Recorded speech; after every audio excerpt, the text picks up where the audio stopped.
दोस्तों, जय श्री राम। योग मंत्र साधना चैनल पर आपका स्वागत है। मार्गशीर्ष कृष्ण पक्ष संकष्टी चतुर्थी व्रत कथा। पार्वती जी ने गणेश जी से पूछा कि अगहन कृष्ण चतुर्थी संकटा कहलाती है। उस दिन किस गणेश की पूजा किस रीति से करनी चाहिए?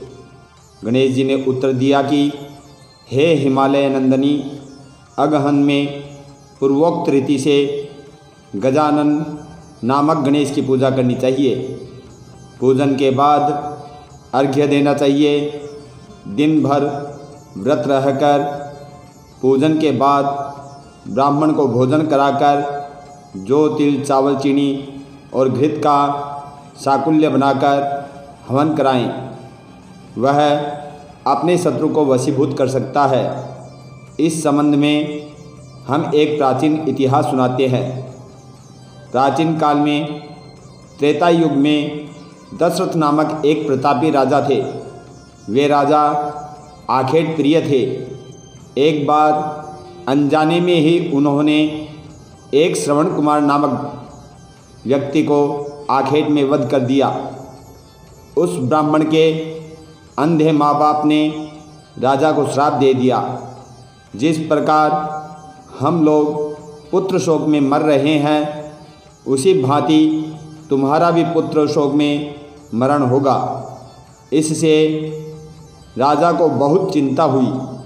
उन्होंने पुत्रेष्टि यज्ञ कराया। फलस्वरूप जगदीश्वर ने राम रूप में अवतार लिया। भगवती लक्ष्मी जानकी के रूप में अवतरित हुई। पिता की आज्ञा पाकर भगवान राम सीता और लक्ष्मण सहित वन को गए, जहाँ उन्होंने खरदूषण आदि अनेक राक्षस व राक्षसियों का वध किया। इससे क्रोधित होकर रावण ने सीता जी का हरण कर लिया। सीता जी की खोज में भगवान राम ने पंचवटी का त्याग कर दिया और ऋषिमुख पर्वत पर पहुंचकर सुग्रीव के साथ मैत्री की। तत्पश्चात सीता जी की खोज में हनुमान आदि वानर तत्पर हुए। ढूंढते ढूंढते वानरों ने गिद्धराज संपाति को देखा। इन वानरों को देखकर संपाति ने पूछा कि कौन हो? इस वन में कैसे आए हो? तुम्हें किसने भेजा है? यहाँ पर तुम्हारा आना किस प्रकार हुआ? संपाति की बात सुनकर वानरों ने उत्तर दिया कि भगवान विष्णु के अवतार दशरथ नंदन राम जी सीता और लक्ष्मण जी के साथ दंडक वन में आए हैं। वहाँ पर उनकी पत्नी सीता जी का अपहरण कर लिया गया है। हे मित्र, इस बात को हम लोग नहीं जानते कि सीता कहाँ है। उनकी बात सुनकर संपाति ने कहा कि तुम सब रामचंद्र के सेवक होने के नाते हमारे मित्र हो। जानकी जी का जिसने हरण किया है और वह जिस स्थान पर है वह मुझे मालूम है। सीता जी के लिए मेरा छोटा भाई जटायु अपने प्राण गंवा चुका है। यहाँ से थोड़ी ही दूर पर समुद्र है और समुद्र के उस पार राक्षस नगरी है। वहाँ अशोक के पेड़ के नीचे सीता जी बैठी हुई है। रावण द्वारा अपहरित सीता जी अभी भी मुझे दिखाई दे रही है। मैं आपसे सत्य कह रहा हूँ।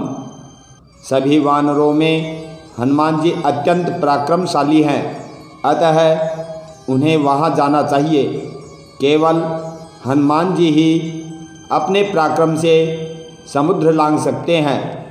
अन्य कोई भी इस कार्य में समर्थ नहीं है। संपाति की बात सुनकर हनुमान जी ने पूछा कि हे संपाति, इस विशाल समुद्र को मैं किस प्रकार पार कर सकता हूँ? जब हमारे सब वानर उस पार जाने में असमर्थ है तो मैं ही अकेला कैसे पार जा सकता हूँ? हनुमान जी की बात सुनकर संपाति ने उत्तर दिया कि हे मित्रों, आप संकट नामक गणेश चतुर्थी का व्रत कीजिए। उस व्रत के प्रभाव से आप समुद्र को क्षण भर में पार कर लेंगे। संपाति के आदेश से संकट चतुर्थी के उत्तम व्रत को हनुमान जी ने किया। हे देवी, इसके प्रभाव से हनुमान जी क्षण भर में समुद्र को लांघ गए। इस लोक में इसके समान सुखदायक कोई दूसरा व्रत नहीं है। श्री कृष्ण जी कहते हैं कि महाराज युधिष्ठिर, आप भी इस व्रत को कीजिए। इस व्रत के प्रभाव से आप क्षण भर में अपने शत्रुओं को जीतकर संपूर्ण राज्य के अधिकारी बनेंगे। भगवान कृष्ण का वचन सुनकर युधिष्ठिर ने गणेश चतुर्थी का व्रत किया। इस व्रत के प्रभाव से वे अपने शत्रुओं को जीतकर राज्य के अधिकारी बन गए। मार्गशीर्ष मास गणेश चतुर्थी व्रत पूजन विधि। प्रातःकाल उठकर नित्य क्रम से निवृत्त हो शुद्ध होकर स्वच्छ वस्त्र धारण कर लें। श्री गणेश जी का पूजन पंचोपचार विधि से करें। इसके बाद हाथ में जल तथा दुर्वा लेकर मन ही मन श्री गणेश जी का ध्यान करते हुए व्रत का संकल्प करें। मम सर्व कर्म सिद्धये सिद्धि विनायक पूजनम अहम करिष्ये। अब कलश में जल भरकर उसमें थोड़ा गंगा जल मिलाएं। कलश में दुर्वा, सिक्के, साबुत हल्दी रखें। उसके बाद लाल कपड़े से कलश का मुख बांध दें। कलश पर गणेश जी की प्रतिमा स्थापित करें। पूरे दिन श्री गणेश जी के मंत्र का स्तवन करें। संध्या को दोबारा स्नान कर शुद्ध हो जाएं। श्री गणेश जी के सामने सभी पूजन सामग्री के साथ बैठ जाएं। विधि विधान से गणेश जी का पूजन करें। वस्त्र अर्पित करें। नैवेद्य के रूप में 10 लड्डू अर्पित करें। चंद्रमा के उदय होने पर चंद्रमा की पूजा कर अर्घ्य अर्पण करें।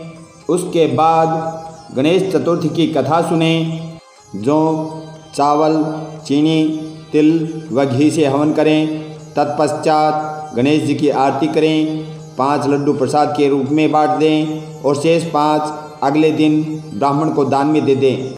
अगर आपको ये वीडियो अच्छा लगे तो इसे आप शेयर करें, लाइक करें और चैनल को सब्सक्राइब करें। जय श्री राम।